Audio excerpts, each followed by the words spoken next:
पंचाग्नि साधन नामक रंभा तृतीया तथा गौशपद तृतीया व्रत। युधिष्ठिर ने पूछा, भगवन, इस मृत्यु लोक में जिस व्रत के द्वारा स्त्रियों का गृहस्थ आश्रम सुचारू रूप से चले और उन्हें पति की भी प्राप्ति हो, उसे बताइए।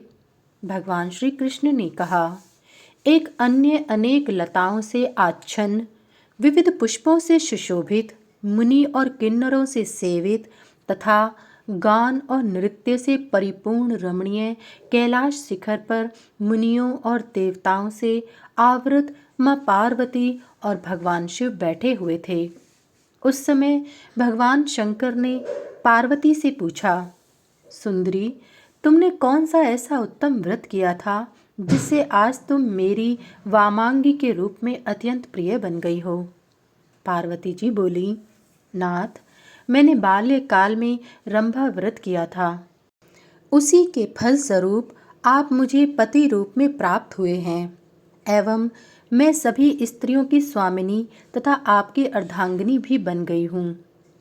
भगवान शंकर ने पूछा, भद्रे, सभी को सौख्य प्रदान करने वाला वह रंभा व्रत कैसे किया जाता है?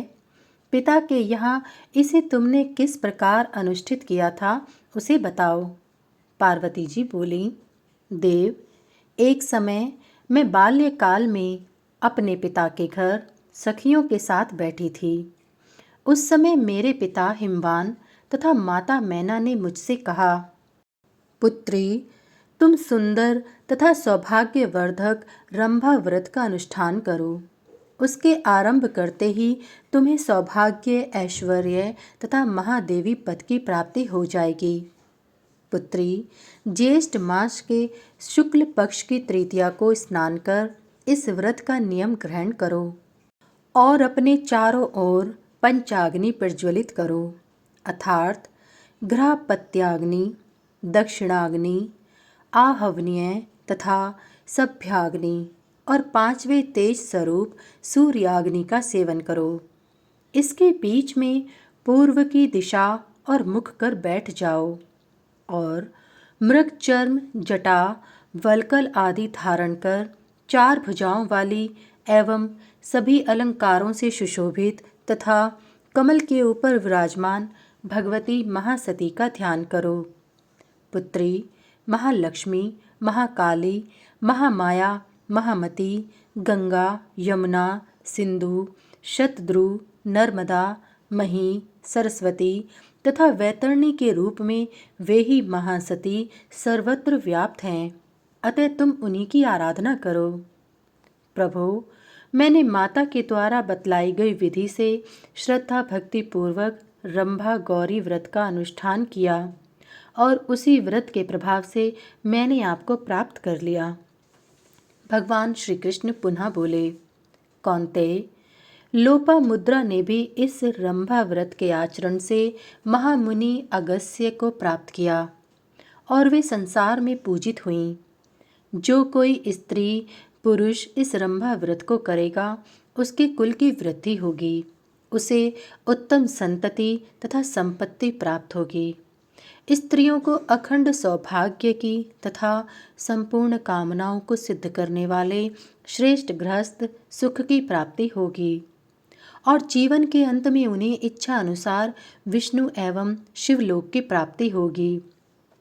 इस व्रत का संक्षिप्त विधान इस प्रकार है। व्रती को एक सुंदर मंडप बनाकर उसे गंध पुष्पादि से सुवासित तथा अलंकृत करना चाहिए। तदंतर मंडप में महादेवी रुद्राणी की यथाशक्ति स्वर्ण आदि से निर्मित प्रतिमा स्थापित करनी चाहिए और गंध पुष्प, धूप, दीप तथा अनेक प्रकार के नैवेद्यों से उनकी पूजा करनी चाहिए।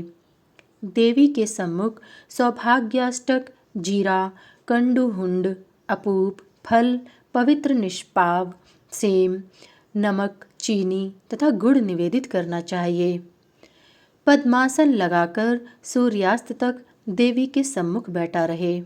अनंतर रुद्राणी को प्रणाम कर यह मंत्र कहें, संपूर्ण वेदादि शास्त्रों में, स्वर्ग में तथा पृथ्वी आदि में कहीं भी यह कभी भी नहीं सुना गया है और न ऐसा देखा ही गया है कि शिव शक्ति से रहित हैं। हे पार्वती, आप ही शक्ति हैं, आप ही स्वधा, स्वाहा, सावित्री और सरस्वती हैं। आप मुझे पति, श्रेष्ठ गृह तथा धन प्रदान करें, आपको नमस्कार है। इस प्रकार पुनः पुनः उन्हें प्रणाम करके देवी से क्षमा प्रार्थना करें। अनंतर सपत्नीक यशस्वी ब्राह्मण की सभी उपकरणों से पूजा करके दान देना चाहिए। सुवासिनी स्त्रियों को नैवेद्य आदि प्रदान करना चाहिए। इस विधान से सभी कार्य संपन्न कर पाप नाश के लिए क्षमा प्रार्थना करें। अगले दिन चतुर्थी को ब्राह्मण दंपतियों को मधुर रसों से समन्वित भोजन कराकर व्रत पूर्ण करना चाहिए। पार्थ, भाद्रपद मास के शुक्ल पक्ष की तृतीया तथा चतुर्थी तिथि को प्रतिवर्ष गौशपद नामक व्रत करना चाहिए।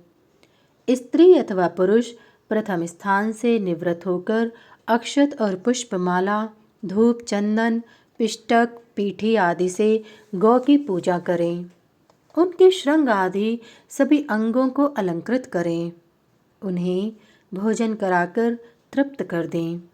स्वयं तेल और लवण आदि क्षार वस्तुओं से रहित जो अग्नि के द्वारा सिद्ध न किया गया हो उसका भोजन करें। वन की ओर जाती तथा लौटती गौओं को उनकी तुष्टि के लिए ग्रास दें और अर्घ प्रदान करें। पंचमी को क्रोध रहित होकर गाय के दूध, दही, चावल का पीठा, फल तथा शाक का भोजन करें। रात्रि में संयत होकर विश्राम करें। प्रातःकाल यथाशक्ति स्वर्ण आदि से निर्मित गौशपद, गाय का खुर तथा गुड़ से निर्मित गोवर्धन पर्वत की पूजा कर ब्राह्मण को गोविंद प्रियताम ऐसा कहकर दान करें। अनंतर अच्युत को प्रणाम करें। इस व्रत को भक्ति पूर्वक करने वाला व्रती सौभाग्य, लावण्य, धन, धान्य, यश, उत्तम संतान आदि सभी पदार्थों को प्राप्त करता है। उसका घर गौ और बछड़ों से परिपूर्ण रहता है। मृत्यु के बाद वह दिव्य स्वरूप धारण कर दिव्य अलंकारों से विभूषित हो विमान में बैठकर स्वर्गलोक जाता है एवं स्वर्ग में दिव्य 100 वर्षों तक निवास कर फिर विष्णु लोक जाता है। इस गौशपद त्रिरात्र व्रत का कर्ता गौ तथा गोविंद की पूजा करने वाला और गौरस आदि भोजन करते हुए जीवन यापन करने वाला उत्तम गोलोक को प्राप्त करता है।